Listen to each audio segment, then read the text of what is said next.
Hi friends, welcome to my channel. ఈరోజు నేను మీకు డబుల్ డెక్కర్ CPU పైన ఉండే ర్యామ్ పిల్లర్స్ ఎలా క్లీన్ చేయాలో చెప్తాను. స్టెప్ బై స్టెప్ ఈజీ మెథడ్లో చెప్తాను. చూస్తున్నారు కదా, ఇదే CPU. ఈ CPU పైన ఉండే ఈ హోల్స్ ఉన్నాయి కదా, పిల్లర్స్, అవి ఎలా క్లీన్ చేయాలో చెప్తాను. ముందుగా ఫ్లెక్స్ పేస్ట్ వేసుకొని తర్వాత దాంట్లో PVD పేస్ట్ వేసి అప్లై చేసుకోండి, మొత్తానికి స్ప్రెడ్ అయ్యేటట్టు. ప్లస్ మళ్ళీ PVD పేస్ట్ కూడా అప్లై చేయండి.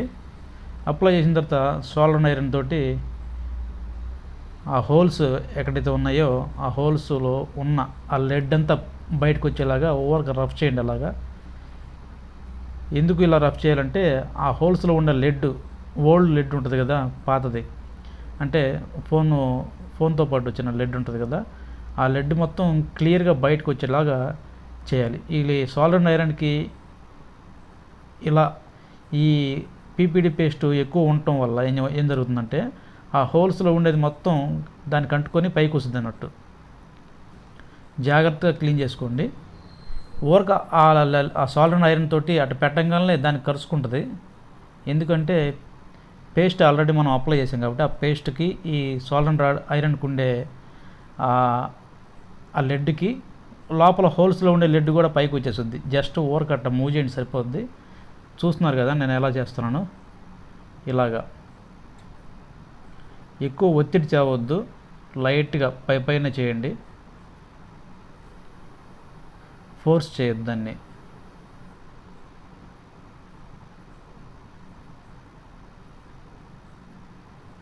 ఈ సోల్డర్ ఐరన్కు ఉండే లెడ్ వల్ల ఆ హోల్స్లో ఉండే ఆ లెడ్ కూడా దీనికి అంటుకొని పైకి వస్తుంది. అలా మొత్తం హోల్స్ అన్నీ క్లియర్ అయ్యేటట్టు మీరు చేయాల్సి వస్తుంది.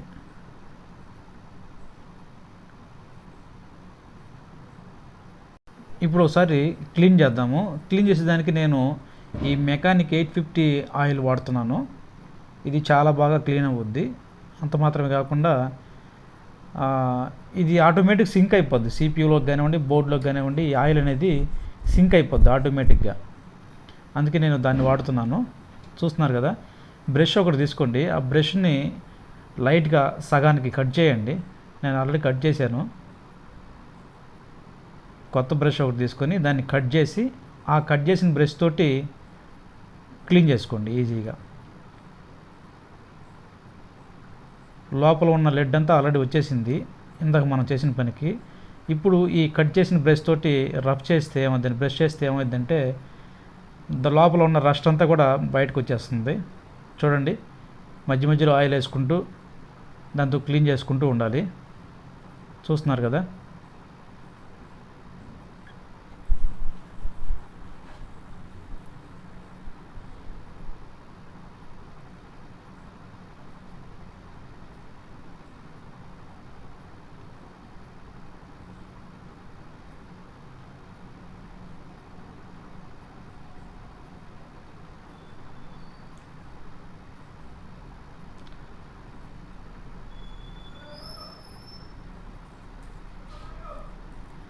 ఎక్కువ ఇట్లా రస్ట్ అయితే చేయొద్దు, ఎక్కువ ప్రెజర్ అయితే చేయొద్దు.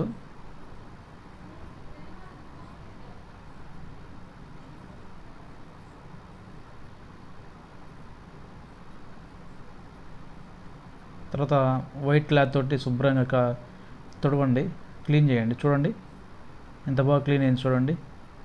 మధ్య మధ్యలో అక్కడక్కడ ఉన్నట్టు అనిపిస్తుంది. మళ్ళీ ఏం చేద్దామంటే మళ్ళీ ఒకసారి ఫ్లెక్స్ అప్లై చేసి PVD పేస్ట్ని అప్లై చేసి మళ్ళీ ఒకసారి సాల్వెంట్ తోటి క్లీన్ చేసి చూద్దాము. ఎందుకు ఇట్లా 2 సార్లు చేయాల్సి వస్తుందంటే ఆల్రెడీ ఆ హోల్స్లో పాత లెడ్ ఉంటుంది కదా, ఆ లెడ్ కంప్లీట్గా బయటకు వచ్చిందంటే మనకి తర్వాత చేసే రీబాలింగ్ అనేది పర్ఫెక్ట్గా అవుద్ది. తర్వాత దానిపైన ర్యామ్ కూర్చోబెట్టినా కానీ పర్ఫెక్ట్గా సింక్ అవుద్ది అన్నట్టు. అందుకు 2 సార్లు అదే అంటే 2 సార్లు అంటే 2 సార్లు అవసరం లేదు. ఫస్ట్ టైంలోనే మీకు బాగా వచ్చిందంటే రెండోసారి అవసరం లేదు. నాకు అక్కడక్కడ కొంచెం ఉన్నట్టు అనిపించింది, అందుకే రెండోసారి చేస్తున్నాను. చూడండి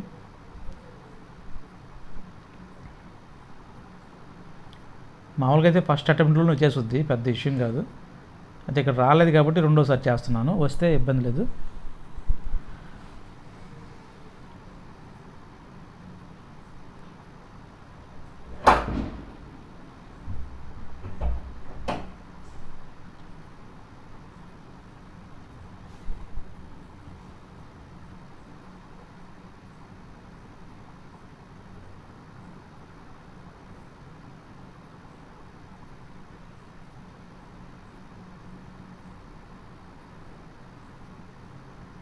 చూడండి, ఆ సోల్డర్ ఐరన్కి లెడ్ ఎక్కువ పట్టుకునేటట్టు చేసుకొని ఊరక ఆ బాల్స్ ఆ హోల్స్ పైన పెడితే చాలు, ఆ హోల్లో ఉండేది మొత్తం దానికి అంటుకోపోద్ది ఆటోమేటిక్గా.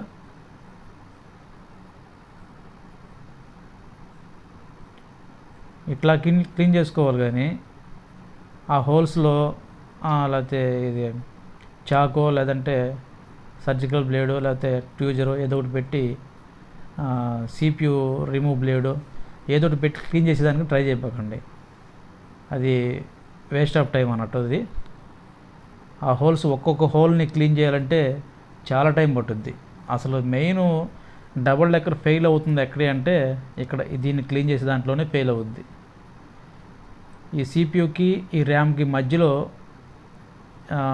ఇది ఉంటుంది కాబట్టి ఇది కానీ పర్ఫెక్ట్గా రీబాలింగ్ అని చేయగలిగినామంటే almost all CPU double decker అనేది సక్సెస్ అనేది వస్తుంది. ఎక్కువ మెజారిటీ ఆఫ్ టెక్నీషియన్స్ ఫెయిల్ అయ్యేది ఇక్కడే. కాబట్టి కొంచెం జాగ్రత్తగా దీన్ని క్లీన్ చేసుకుని తర్వాత అంటే క్లీన్ చేసేది తర్వాత రీబాల్ చేసేది పర్ఫెక్ట్గా కానీ మనం చూసుకున్నామంటే మ్యాక్సిమం ఇబ్బంది ఉండదు. చూడండి, క్లీన్ చేసుకున్నాను, మళ్ళీ ఒకసారి ఆయిల్ వేస్తున్నాను, క్లీన్ చేస్తాను. చూడండి,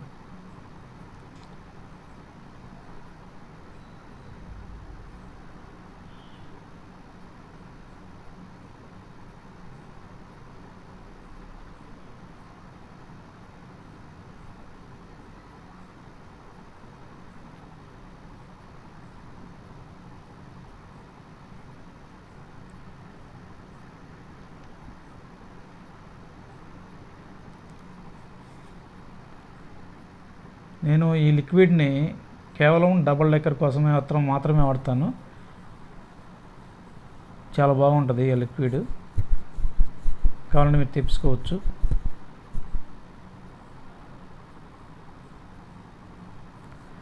చూడండి, 4 పక్కల ఆ హోల్స్లో క్లియర్గా రస్ట్ ఏమి లేకుండా క్లియర్గా వచ్చేటట్టు చేయండి, బ్రష్ చేయండి.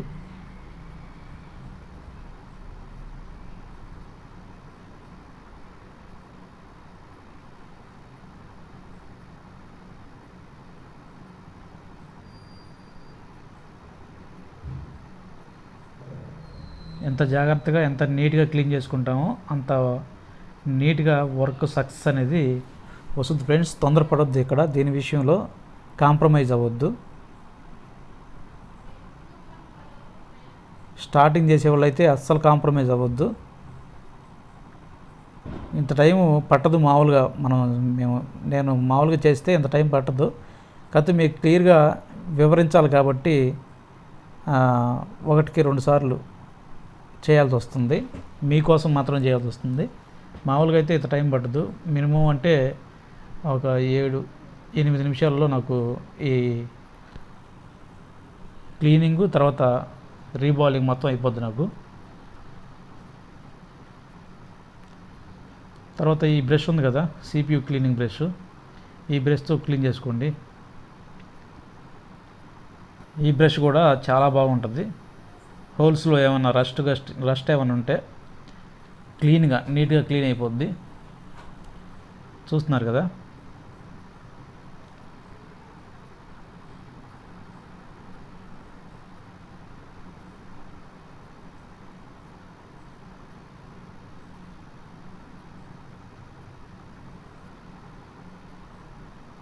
ఫ్రెండ్స్. ఇది ఫాస్ట్ ఫార్వర్డ్లో పెట్టి ఇంకా తొందరగా కూడా మీకు చెప్పొచ్చు, కాకపోతే డీటెయిల్గా చెప్తేనే బాగుంటుందనే ఉద్దేశం నాది. మనం ఫాస్ట్గా చేసిన దానివల్ల ప్రయోజనం ఏముండదు. డీటెయిల్గా స్టెప్ బై స్టెప్ చెప్తే మీకు క్లియర్గా నీట్గా అర్థమవుద్దనే ఉద్దేశంతో చెప్తున్నా ఫ్రెండ్స్. నేను ఎక్కడ వీడియో కూడా ఫాస్ట్ ఫార్వర్డ్ పెట్టలేదు, మామూలుగానే చెప్తున్నాను, మామూలుగానే చూపిస్తున్నాను.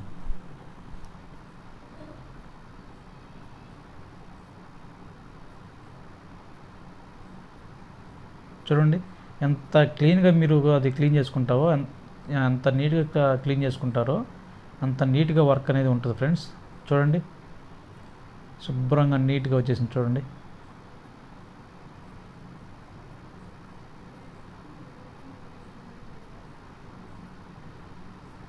ఎక్కడ కూడా ఏ హోల్లో కూడా రస్ట్ అనేది లేదు.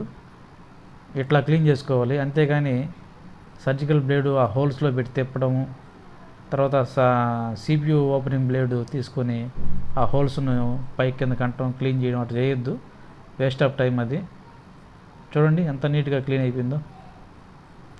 మైక్రోస్కోప్లో చూపిస్తాను చూడండి. ఇప్పుడు ఏం చేయాలంటే బ్లోయర్తో లైట్గా హీట్ చూపించండి. ఎందుకు హీట్ చూపించాలంటే ఇప్పుడు దాకా మనం లిక్విడ్ ఆయిల్ వేసాం కదా, ఆ ఆయిల్ వల్ల మళ్ళీ మనం పీపీడీ పేస్ట్ అప్లై చేస్తే ఆ ఆయిల్ మళ్ళీ దీనికి పీపీడీ పేస్ట్లో ఉండే ఆ లిక్విడ్ రెండు ఎక్కువయ్యి బాల్స్ సరిగా కూర్చోవు. అందుకే లైట్గా హీట్ చూపించండి. ఇక్కడ హీటు టెంపరేచర్ ఎంత పెట్టాలి అంటే 300 పెట్టండి, ఎయిర్ ఏమో 0 పెట్టండి. ఎయిర్ 0, టెంపరేచర్ ఏమో 300. ఇప్పుడు ఏం చేద్దామంటే పీపీడీ పేస్ట్ అప్లై చేద్దాము.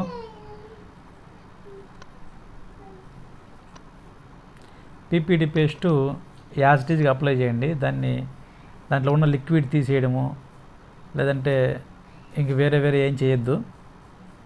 పీపీడీ పేస్టు మన ఆ పేస్టు ఆ డబ్బాలో ఎలాగైతే ఉంటుందో యాజిటీజ్గా అలాగే తీసుకొని ఈ ర్యామ్ హోల్స్ అనేవి, లేదంటే CPU పైన ఉండే హోల్స్ అనేవి ఫిల్ చేయండి ఆ పీపీడీ పేస్ట్ తోటి.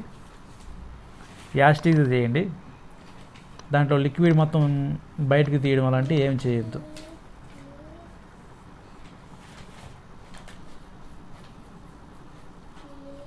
మ్యాక్సిమం మీరు చేత్తోనే అవి ఫిల్ చేసేదాన్ని ట్రై చేయండి. కొంతమంది నేను చూశాను బ్లేడ్స్ అవి ఇవి వాడుతుంటారు సపరేట్గా, అలా ఏం వద్దు, హ్యాండ్తోనే చేసేదాన్ని ట్రై చేయండి. ఎందుకంటే పర్ఫెక్ట్గా జరుగుద్ది అన్నట్టు హ్యాండ్ వర్క్ అనేది. చూడండి శుభ్రంగా అప్లై చేశాను.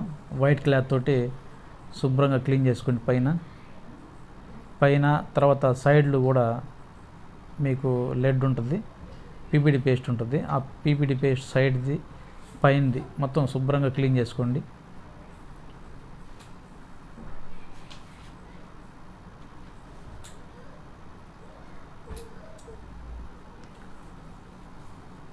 ఇట్లా అప్లై చేసేటప్పుడు కింద కూడా CPU కింద బాల్స్ కూడా కొన్ని వాటికి అతుక్కొని ఉంటుంది ఈ పేస్ట్, అది కూడా క్లీన్ చేసుకోవాలి శుభ్రంగా.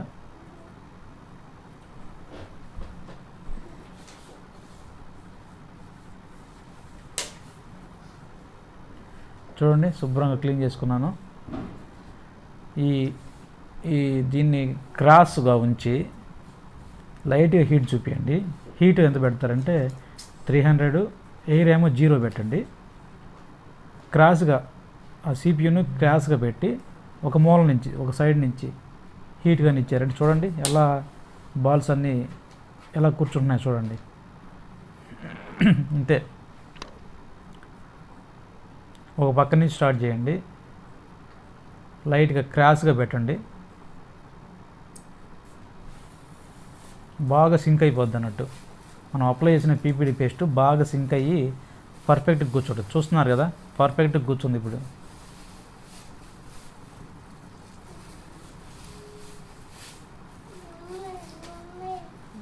మళ్ళీ పీపీడీ పేస్ట్ అప్లై చేద్దాము. 2 times చేస్తే మంచిది. లేదు ఫస్ట్ టైం అయితే ఒకసారి మాత్రమే చేసినా పర్లేదు, ఇబ్బంది ఏం లేదు. కానీ నేనైతే 2 times చేస్తాను. లైట్గా పీపీడీ పేస్ట్ అప్లై చేసి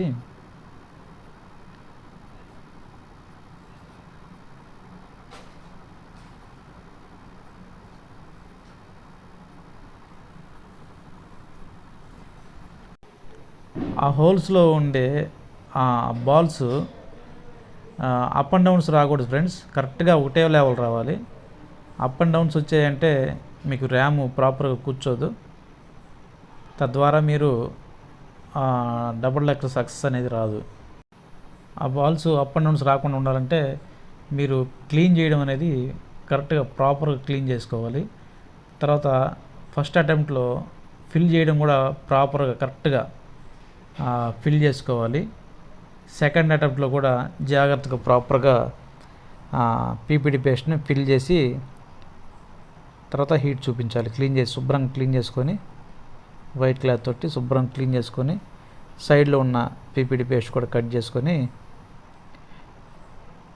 సిపియూని క్రాస్గా ఉంచి హీట్ చూపించండి.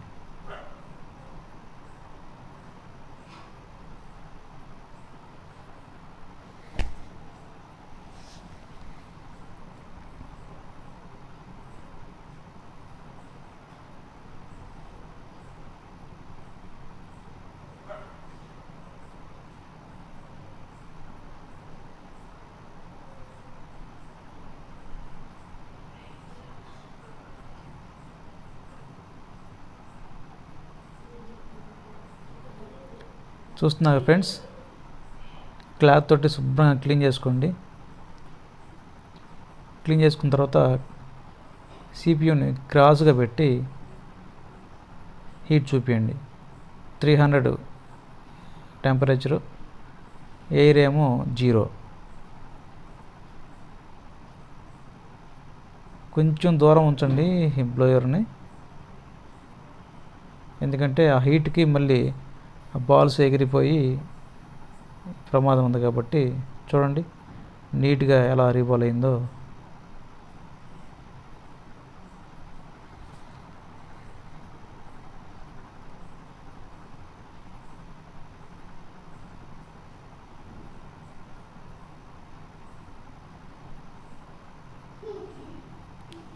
చూడండి నీట్గా ఎలాగైందో.